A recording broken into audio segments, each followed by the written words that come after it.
My name is Lena, and I'm 62 years old. For 15 years, I've lived alone in our family Victorian home after losing my husband to heart disease. Today is my birthday, and I've spent all morning preparing a special dinner, hoping to bring our family closer. My daughter Amanda and her husband Jake have been distant lately. I never imagined my birthday celebration would become the turning point that would change everything in my life.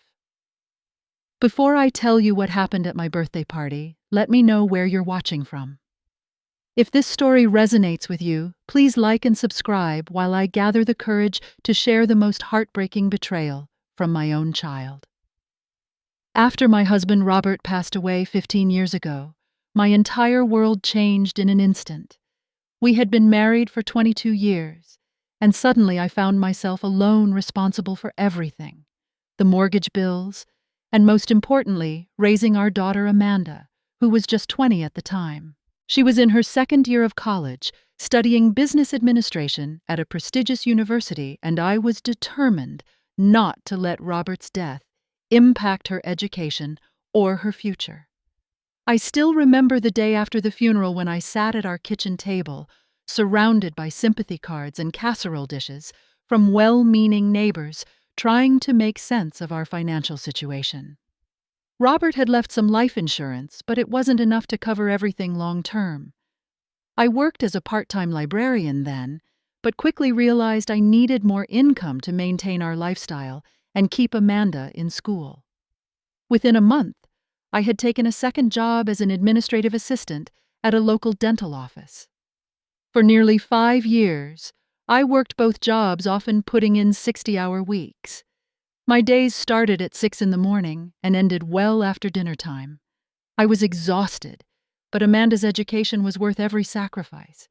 I wanted her to have all the opportunities that Robert and I had dreamed for her. Our home was a beautiful Victorian that Robert and I had purchased just a year after we got married. It wasn't in perfect condition when we bought it, but over the years we restored it room by room, pouring our hearts into every detail. The crown molding in the dining room that Robert spent an entire summer installing. The stained glass window in the stairwell that we found at an antique shop on our 10th anniversary trip. The kitchen we completely renovated when Amanda was 12, with the island where she did her homework while I cooked dinner. Every corner held memories of our life together. I managed to put Amanda through college without any student loans, something Robert and I had always prioritized. When she graduated, I couldn't have been prouder. She landed a good marketing job at a local firm and seemed to be thriving. Then 5 years ago, she met Jake at a work conference. He was charming, ambitious, and worked in real estate development. They dated for just 8 months before getting engaged. The wedding was beautiful, and I spent nearly my entire savings to give Amanda the day she deserved. Jake seemed like the perfect son-in-law at first. He was attentive at family gatherings, always offered to help around my house when they visited, and appeared to adore Amanda. I was happy that my daughter had found someone who seemed to care for her as much as Robert had cared for me. 3 years ago, Amanda and Jake bought their first home together, a new construction in an up-and-coming neighborhood. It was smaller than they wanted, but Jake assured everyone it was just their starter home. He often talked about his big plans, how he was going to climb the ranks at his company, maybe even start his own development firm someday. Amanda supported his ambitions completely, and I was glad to see her so invested in their future together. But about 18 months ago, I began noticing subtle changes. Their visits became less frequent, and when they did come over, Jake would walk through my house with an appraising eye, commenting on the wasted space and how much these old houses are worth in today's market. Amanda started making comments too about how I was rattling around in this big house all by myself, and how maintenance must be such a burden at my age. I had recently retired from both of my jobs and was living comfortably on my pension and savings. The house was paid off. Robert and I had made our final mortgage payment just months before his diagnosis. Yes, it was more space than I needed, but it was my home filled with 37 years of memories. I couldn't imagine living anywhere else. As my 62nd birthday approached, I decided to host a larger party than usual. Normally, I just had a quiet dinner with Amanda and Jake, maybe with a few close friends. But this year, I wanted something special. I wanted to fill the house with laughter and love again. Maybe I thought bringing together family and friends would help bridge the growing distance I felt between myself and Amanda. So I planned a dinner party and invited 20 people, my sister Sarah and her husband, my closest friends from the library and dental office, and a few longtime neighbors who had become like family over the decades. The week before my birthday, I threw myself into preparations. I deep cleaned every room, even though most guests would only see the main floor. I wanted the house to shine. I planned a menu featuring all our family favorites. Robert's mother's lasagna recipe, the garlic bread that Amanda had loved since childhood, and my famous lemon cake that everyone always requested for special occasions. The morning of my birthday, I was up at dawn arranging flowers from my garden and setting the dining room table with my best china. It was the set Robert and I had received as a wedding gift, and I only used it for the most special occasions. Looking at the delicate blue pattern, I felt a pang of nostalgia, wishing Robert could be there to celebrate with me. Around 10 in the morning, the doorbell rang. It was Amanda and Jake arriving much earlier than I had expected. "Happy birthday, Mom," Amanda said, giving me a quick hug. She was dressed impeccably, as always, her dark hair pulled back in a sleek ponytail, wearing the pearl earrings I had given her for her 30th birthday. "We thought we'd come early to help you set up," Jake added, though there was something in his tone that didn't quite match his words. He was a handsome man with a perpetual 5 o'clock shadow and the confident posture of someone who was used to getting what he wanted. "That's so thoughtful," I replied, genuinely touched by the gesture. "I'm almost done with the preparations, but I'd love the company." While I continued cooking, I noticed Jake wasn't really helping. Instead, he was wandering through the house, opening closets, looking into rooms that weren't part of the party space. At one point, I caught him taking photos of the master bathroom on his phone. "Just admiring the original tile work," he said when he noticed me watching. "They don't make homes like this anymore."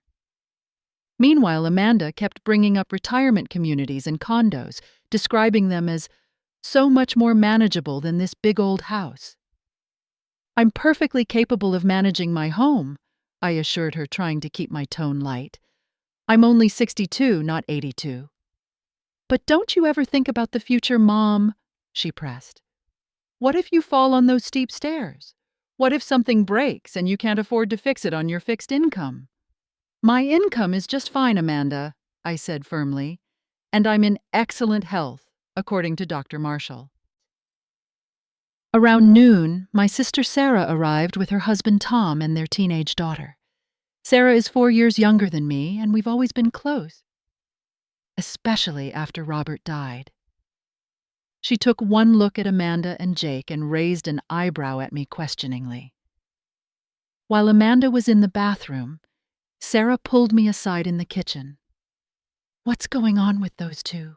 she whispered. "Jake is measuring the dining room with his eyes, and Amanda's been dropping hints about senior living to Tom." "I've noticed it too," I admitted. "They've been acting strange for months now." Sarah frowned. "Just be careful, Lena. I don't trust Jake's intentions. He asked Tom about property values in this neighborhood last Christmas." I sighed. "I'm sure they're just concerned about me living alone." "Maybe," Sarah replied, but she didn't sound convinced. By 4 o'clock, all the guests had arrived. My neighbor Frank and his wife Judy, who had lived next door for 30 years. My friend Patricia from the library, who had helped me through some of my darkest days after Robert died. 6 other couples who had been part of our lives for decades. Everyone was in good spirits, mingling in the living room with glasses of wine and catching up on each other's lives. I overheard Jake in deep conversation with his friend Michael, who he had insisted on inviting, even though I barely knew him. They were standing by the fireplace speaking in low voices. "This place has to be worth at least 600,000 in today's market," Michael was saying. "The lot alone in this location." They noticed me looking and quickly changed the subject. I told myself I was being paranoid that Jake was just proud of the family home. But something in my gut told me there was more to it. By 6 o'clock, dinner was served. I had arranged everyone around my extended dining table with Amanda and Jake seated directly across from me. The conversation flowed, and for a while everything felt perfect. My friends shared funny stories about our times together, and we toasted to health and happiness. After dinner, Patricia brought out my birthday cake glowing with 62 candles. Everyone sang "Happy Birthday," and for a moment, I felt truly blessed to have so many people who cared about me in my life. "Make a wish, Mom," Amanda called out. I closed my eyes and wished for healing in our relationship, for whatever wedge had come between us to disappear. Then I blew out all the candles in one breath to the applause of my guests. After cake, it was time for gifts. I received lovely presents: a handmade scarf from Judy, a first edition of my favorite novel from Patricia, a beautiful photo album from Sarah, with pictures spanning our entire lives. Amanda and Jake handed me a small box containing a gift card to a local spa. "We thought you could use some pampering," Amanda explained. The gift felt impersonal compared to the thoughtful presents from my friends, but I thanked them sincerely. As I was putting the gifts aside, Amanda stood up and tapped her glass with a spoon. The room fell quiet. "I'd like to say something," she announced. Her voice had that professional tone she used for work presentations. "First, happy birthday, Mom. 62 years is quite an accomplishment." I smiled, waiting for her to continue. "But it also means it's time to think practically about the future," she continued. I felt my smile falter. "Mom has been in this house alone for 15 years now, and we all know how much work it is to maintain. The stairs, the yard, the constant repairs that old houses need." The room had gone completely silent. I could feel everyone's eyes moving between Amanda and me. "Jake and I have been talking," Amanda went on, "and we think it's time for Mom to consider a more appropriate living situation for her age. There's a wonderful retirement community just 20 minutes from our house with activities and medical staff on site." My friend Patricia let out a small gasp. Sarah was staring at Amanda with narrowed eyes. "I'm perfectly happy here," I said firmly. "This is my home and I have no intention of leaving." Jake cleared his throat and stood up beside Amanda. "Lena, we're just thinking of your well-being. This house is too big for one person, and the maintenance will only become more difficult as time goes on. It makes much more sense for you to move somewhere manageable and for this house to stay in the family." "Stay in the family," I repeated, my voice surprisingly steady, despite my racing heart. "Yes," Jake said smoothly.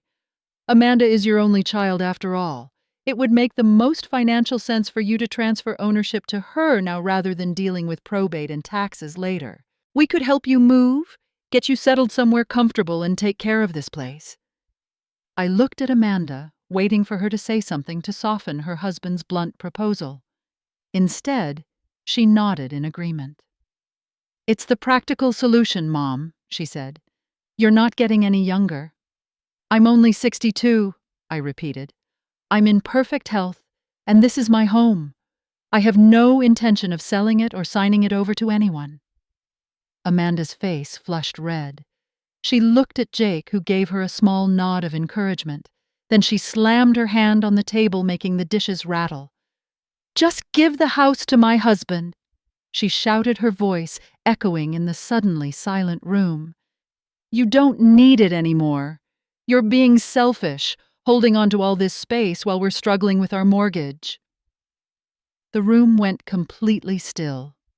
I could hear the old grandfather clock ticking in the corner, the same clock that had been keeping time in our family for 3 generations. I looked around at the shocked faces of my friends and family, at Sarah's look of outrage at Jake's poorly concealed satisfaction, and finally, at my daughter's angry face. Slowly I stood up. My hands were trembling, but I kept my voice steady. "Thank you all for coming to celebrate with me today," I said. "I think the evening has come to an end." Then I walked out of the dining room and up the stairs to my bedroom, closing the door quietly behind me. I could hear the murmur of shocked conversations erupting below, Amanda's defensive voice rising above the others, and eventually the sound of the front door opening and closing as my guests departed. I sat on the edge of my bed, the same bed I had shared with Robert for 22 years, and let the tears come. How had it come to this? My own daughter demanding I give up my home for her husband's benefit, humiliating me in front of everyone I cared about on my birthday. Through the open window, I could hear people leaving car doors, closing engines starting. I heard Amanda's voice still raised in anger, and Jake's lower tones trying to calm her. Then their car pulled away too, the tires squealing slightly on the asphalt. I got up and walked to the window, looking out at the tree-lined street that had been my home for nearly 4 decades. The Japanese maple Robert had planted when we first moved in now stood tall and majestic in the front yard. The flower beds I tended every spring were bursting with late summer blooms. This wasn't just a house. It was the physical manifestation of the life Robert and I had built together. I thought back to the days after Robert's diagnosis, when we sat in this very room discussing what would happen after he was gone. "Promise me you'll be okay," he had said, holding my hand tightly in his.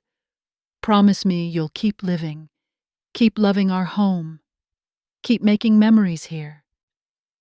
I had promised, and I had kept that promise. I maintained our home, beautifully created a peaceful retirement for myself, preserved the space where our daughter had grown up. And now that same daughter wanted to take it all away, not out of love or concern, but for financial gain. A soft knock at the door interrupted my thoughts. "Lena, it's Sarah. Can I come in?" I wiped my tears and opened the door. My sister stood there, her face a mixture of concern and anger. "I can't believe what just happened," she said, coming in and sitting beside me on the bed. "I knew something was off with those two, but I never expected this." "Did everyone leave?" I asked quietly. Sarah nodded. "Patricia helped me clean up a bit downstairs. Everyone was horrified by Amanda's behavior. Judy left you some leftovers in the fridge for tomorrow." "What did I do wrong, Sarah?" I whispered. "Where did I go wrong with her?" Sarah put her arm around my shoulders. "You did nothing wrong. This isn't about your parenting. This is about Jake's greed and Amanda's weakness. I've watched them for years, Lena. He's always pushing for more. A bigger house, newer cars, expensive vacations. Amanda's fallen into the trap of trying to keep up with his ambitions. But to demand my home," my voice broke, "on my birthday. It's unforgivable," Sarah agreed. "And I don't think it's just Amanda's idea. Jake's been eyeing this property for years. Tom told me Jake asked him about the zoning laws in this neighborhood last Christmas, whether it would be possible to subdivide the lot." I looked up in shock. "Subdivide? They want to tear down our family home." Sarah squeezed my hand. "I think Jake sees dollar signs, not memories. This lot could probably fit 2 or 3 modern homes if the Victorian was demolished." The thought made me physically ill. I stood up and walked to the dresser where I kept a framed photo of Robert and me, standing proudly in front of the house the day we got the keys. We were so young, so full of dreams. What should I do? I asked more to myself than to Sarah. My sister stood up and looked me straight in the eye. "What would Robert tell you to do?" I thought about my late husband, his strength, his unwavering protection of our family. "He would tell me to stand my ground, to protect what we built." "Then that's what you do," Sarah said firmly, "and I'll support whatever decision you make."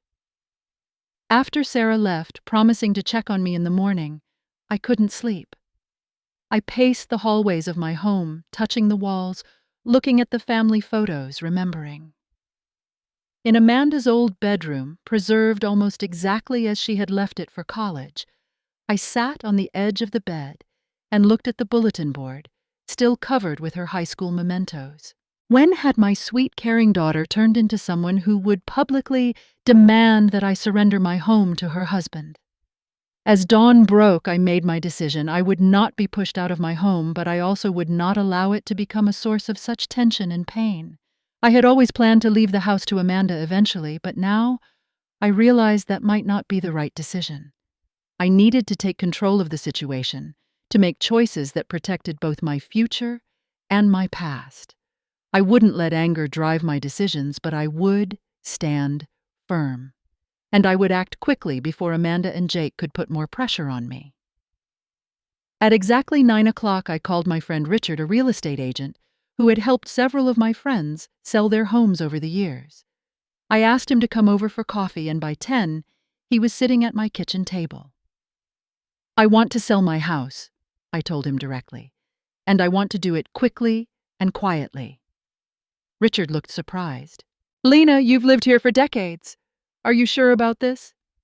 I explained what had happened at my birthday party, watching his expression change from surprise to outrage. "That's awful," he said, "but selling your home is a big decision. Don't you want to think about it a bit longer?" "I've thought about it all night," I replied. "This house has become something people want to take from me. I don't want to live with that fear. I'd rather sell it on my terms and use the money to create a new life for myself." Richard nodded slowly. "I understand. If you're certain we can list it right away, this neighborhood is extremely desirable right now, and Victorian homes in original condition like yours are rare.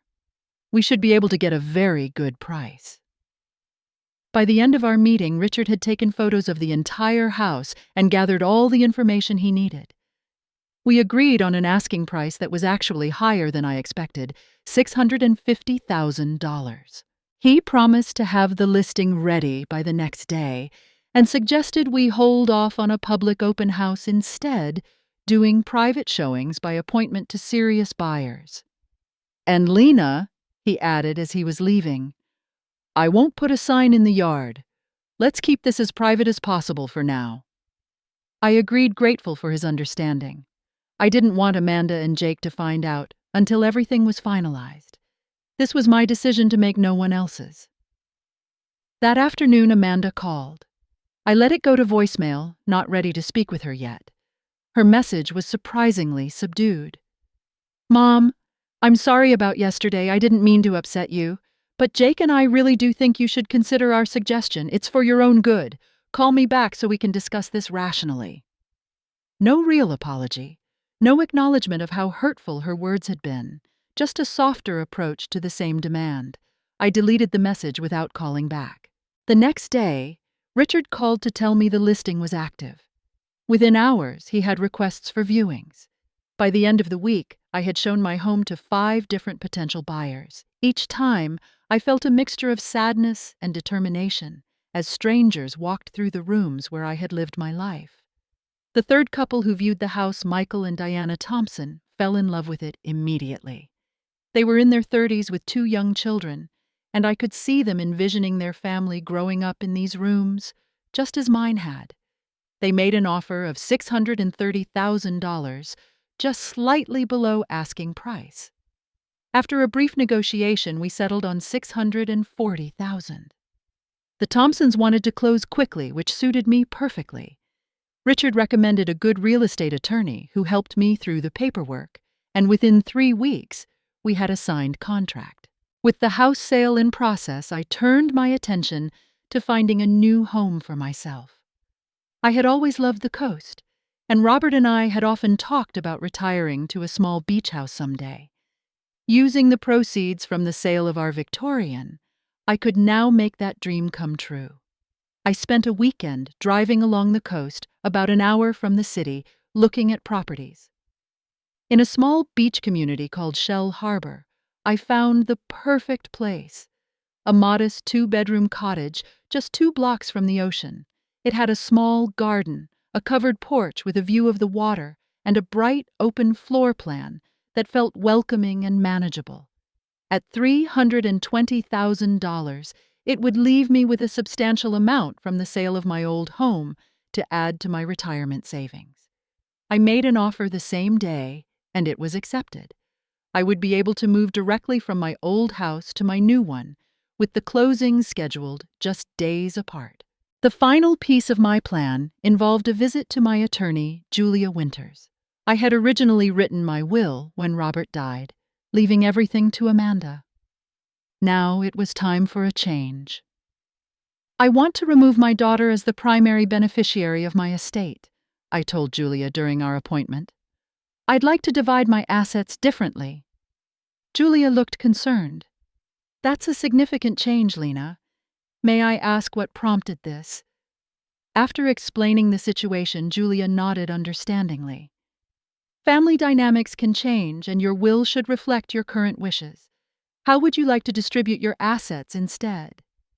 We spent the next hour restructuring my will. I decided to leave 25% of my estate to Amanda, 25% to my sister Sarah, and the remaining 50% divided among several charities that had been important to Robert and me, including the Heart Disease Research Foundation that had supported us during his illness. "You can always revise this again in the future," Julia reminded me as I signed the new documents.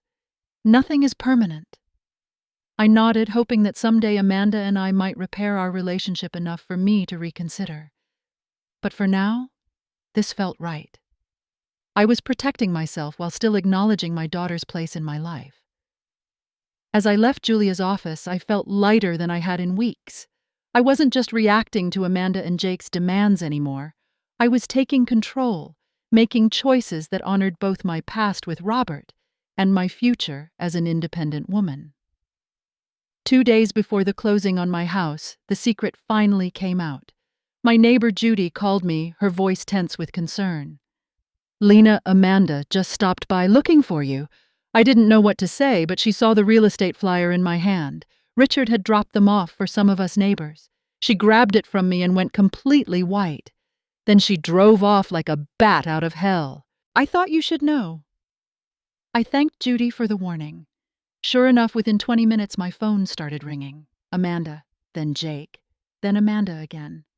I let them all go to voicemail, not ready for the confrontation. But I knew it was coming. The doorbell rang just after 6 that evening. Looking through the peephole, I saw Amanda and Jake standing on my porch, both looking furious. Taking a deep breath, I opened the door. "How could you sell the house without even telling us?" Amanda burst out before I could even say hello. Her face was flushed with anger, her voice shrill. "We're your family. We had plans. Plans for my house," I asked, keeping my voice calm. "Plans I knew nothing about until you demanded I give it to Jake at my birthday party." "We didn't demand," Jake interjected, though his tone contradicted his words. "We made a reasonable suggestion that would benefit everyone." "May I remind you that this is my house," I said, emphasizing each word. "I've lived here for 37 years. I paid off the mortgage, I maintained it. I have the absolute right to sell it if I choose to." "But it's our inheritance," Amanda cried. "You've always said everything would come to me someday." "Someday," I repeated. "Not now, while I'm still very much alive and capable of making my own decisions." I stepped back and gestured for them to come in, realizing we shouldn't have this conversation on the porch for all the neighbors to hear. They followed me to the living room where Jake immediately began pacing while Amanda collapsed into an armchair. "Who bought it?" Jake demanded. "Maybe we can make them a better offer." I shook my head. "The sale is final. The closing is in 2 days." "And where exactly do you plan to go?" Amanda asked, her voice dripping with sarcasm. "Since you're so against the retirement community we suggested." "I've purchased a house by the sea," I answered, "in Shell Harbor." Jake let out a derisive laugh. "Shell Harbor. That's an hour away. How are we supposed to check on you?" "You haven't checked on me more than once a month for the past year," I pointed out. I don't think the distance will make much difference." Amanda's face crumpled suddenly, and for a moment I saw a glimpse of genuine emotion breaking through her anger. "Why didn't you talk to us first? Why did you do this secretly?" "Because you showed me clearly that you don't respect my right to make decisions about my own property." I answered honestly. "You tried to pressure me into giving up my home. Why would I consult you about selling it?" "You have no idea what you've done," Jake said, his voice low and intense. "We had everything planned out." "What plans exactly?" I asked, though I was beginning to understand. Amanda looked at Jake, who gave a short nod. "We're underwater on our mortgage," she admitted. "The housing market dropped in our neighborhood right after we bought. Jake's company has been downsizing, and his commission structure changed. We thought if we could get this house, we could sell it and use the money to pay off our debt and invest in Jake's side business." The truth hit me like a physical blow. They hadn't been concerned about my welfare at all. They had wanted my home as a financial solution to their problems. "So, your plan was to move me out of my home, sell it, and use the money for yourselves," I clarified, making sure I understood completely. "We would have given you some of the money," Jake said defensively. "Enough to live comfortably in a smaller place." "How generous," I said, unable to keep the sarcasm from my voice. "Offering me some of the proceeds from selling my own home." The doorbell rang again, and I excused myself to answer it. It was Sarah, looking concerned. "Judy called me," she explained. "Said Amanda and Jake showed up looking upset. I thought you might need some support." I welcomed her in gratefully. When we returned to the living room, Jake was on his phone, frantically texting someone. "I've contacted our attorney," he announced. "We might be able to challenge this sale. As your next of kin, Amanda has certain rights." Sarah stepped forward. "Actually, she doesn't. Not while Lena is alive and mentally competent, which she clearly is. The house is in her name alone. She has every right to sell it." Jake glared at Sarah. "This doesn't concern you." "My sister concerns me," Sarah replied coolly. "And watching you try to manipulate her out of her home concerns me greatly." "We're leaving," Amanda announced, suddenly standing up. "But this isn't over, Mom. You've made a terrible mistake." As they headed for the door, I called after them. "Amanda, I hope someday you'll understand that this house is just a building. The real inheritance I wanted to give you was the values your father and I lived by: integrity, honesty, respect. I'm sorry if those lessons got lost somewhere along the way." Amanda paused for just a moment, and I thought I saw a flicker of something, regret, perhaps, cross her face. Then Jake took her arm, and they walked out, slamming the door behind them. Sarah put her arm around my shoulders. "You okay?" I nodded, surprised to find that I truly was. "I'm okay. Sad, but certain I'm doing the right thing." "You are," Sarah assured me. "And your new beach house sounds wonderful. I can't wait to visit you there." 6 months later, I was sitting on the porch of my Shell Harbor cottage, watching the sunset over the ocean. My small garden was coming along nicely, with coastal plants that thrived in the sandy soil. I had made friends with several neighbors, joined the local library board, and even started taking a watercolor painting class at the community center. The transition hadn't been easy. Moving from a house full of 40 years of memories to a new space required painful decisions about what to keep and what to let go. I had carefully selected the most meaningful pieces of furniture and mementos, donating or selling the rest. My new home was smaller, but felt right for this chapter of my life: cozy, manageable, and peaceful. Sarah and her family visited regularly. Her daughter, my niece Jessica, loved staying in the guest room and spending days at the beach. We had grown even closer since the move, our bond strengthened by the difficult events surrounding my birthday and the house sale.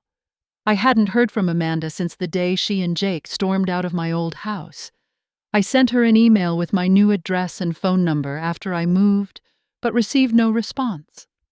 I mailed her a box containing photographs and keepsakes from her childhood that I thought she might want, but the only acknowledgement was a brief text. "Got the box, thanks. The estrangement was painful, but I was learning to accept it.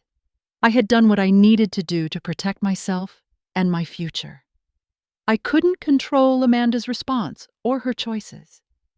One sunny Saturday afternoon in early spring, I was weeding my front garden when a car I didn't recognize pulled into my driveway. I straightened up, shading my eyes against the sun, and was shocked to see Amanda getting out of the car. She was alone. We stood looking at each other for a long moment. She seemed thinner with dark circles under her eyes.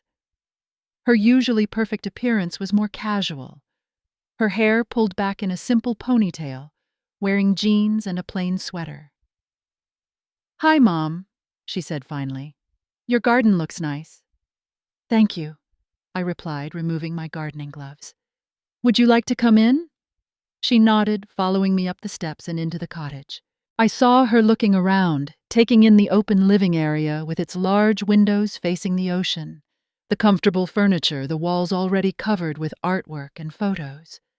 "It's lovely," she said quietly. "It suits you." I made tea and we sat at the small table in the kitchen nook, an awkward silence between us. Finally, Amanda spoke. "Jake and I are getting divorced," she said, staring down at her tea. "He was having an affair with his assistant. Has been for over a year, apparently." "I'm so sorry," I said, and meant it. Despite everything, I never wanted my daughter to experience such pain. "Don't be," Amanda replied with a bitter laugh. "It's been a wake-up call, a necessary one." She looked up at me. "After you sold the house, Jake was furious, obsessed. He had been so sure that he could convince you to sign it over, or at least that he'd inherit it eventually through me. He had already talked to developers about what the property could be worth if rezoned." I nodded, Sarah's warnings confirmed. "And you went along with his plans."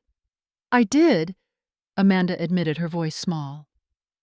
"I let him convince me it was the right thing to do, that you were being selfish for not helping us when we were struggling financially. I believed him when he said we were entitled to your house because we were family." She paused, wiping away a tear. "When you sold it instead, Jake blamed me for not being persuasive enough. Things got worse between us. He started staying out late, coming home smelling of alcohol and perfume. When I finally confronted him about the affair, he didn't even deny it. Said I wasn't supportive enough of his ambitions." "I'm truly sorry you're going through this," I said. Amanda shook her head. "The thing is, Mom, it made me see clearly for the first time in years. I've been so caught up in Jake's dreams, his plans, his vision of what our life should be. I lost sight of what really matters." She looked directly at me. "Including how I treated you." I reached across the table and took her hand. "We both made mistakes." "No," she said firmly. "You didn't. You protected yourself when I tried to take advantage of you. I said horrible things to you, humiliated you in front of your friends, all because Jake convinced me we deserved your house more than you did. I'm so ashamed." The tears were flowing freely now, and I got up to sit in the chair next to her, putting my arm around her shoulders as I had done when she was a little girl, with skinned knees or a broken heart. "What happens now?" I asked gently. "The divorce is proceeding. I'm staying with a friend for now. I'll probably have to sell our house, but it will barely cover what we owe on it." She wiped her eyes. "I don't expect anything from you, Mom. I know I broke your trust. I just needed to tell you how sorry I am face to face." We talked for hours, really talked in a way we hadn't in years. Amanda shared how Jake's constant pushing for more money, more status, more possessions, had gradually changed her priorities and values. I told her about my new life in Shell Harbor, the peace I had found, the community I was building. As afternoon turned to evening, I made a simple dinner, and we ate on the porch, watching the stars come out over the ocean. There was still tension between us, still healing to be done, but it was a start. "I've been seeing a therapist," Amanda confided as we cleared the dishes. trying to understand how I became someone who would treat her own mother the way I treated you. I don't like who I was becoming, Mom. People lose their way sometimes, I said. What matters is finding your path again. Do you think we can repair things between us? She asked hesitantly. I'd understand if you can't forgive me yet. I considered the question carefully. I think we can rebuild slowly. Trust takes time to restore once it's broken. But you're my daughter, Amanda. I never stopped loving you even when your actions hurt me deeply. Before she left the next morning, I showed her the revisions I had made to my will. She nodded in understanding when I explained the changes. It's fair, she said. More than fair, considering everything. And I like that you're supporting those charities that were important to Dad. I hadn't planned to tell her, but something prompted me to add, I've told my attorney that I'll be reviewing the will again in a year. If we're in a better place, then I might make further adjustments. Amanda shook her head. Don't do it for me, Mom. Do what feels right to you. She hugged me tightly. I'm just grateful for this second chance. As I watched her drive away, I felt a sense of cautious hope. The pain wasn't gone, but it had begun to transform into something else. A hard-earned wisdom about setting boundaries, even with those we love most. My new neighbor Martha waved from across the street, and I waved back, grateful for the community I was building here. Later, I would call Sarah and tell her about Amanda's visit.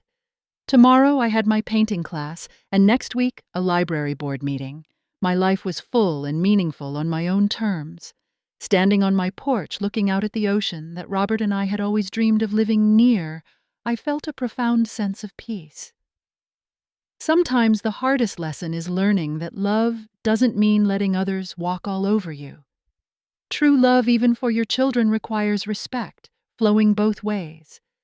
I had to lose my home to find my voice, but in doing so, I finally found peace. Have you ever had to make a difficult decision to protect yourself from someone you love? Would you have handled the situation with Amanda differently? Please share your thoughts in the comments below.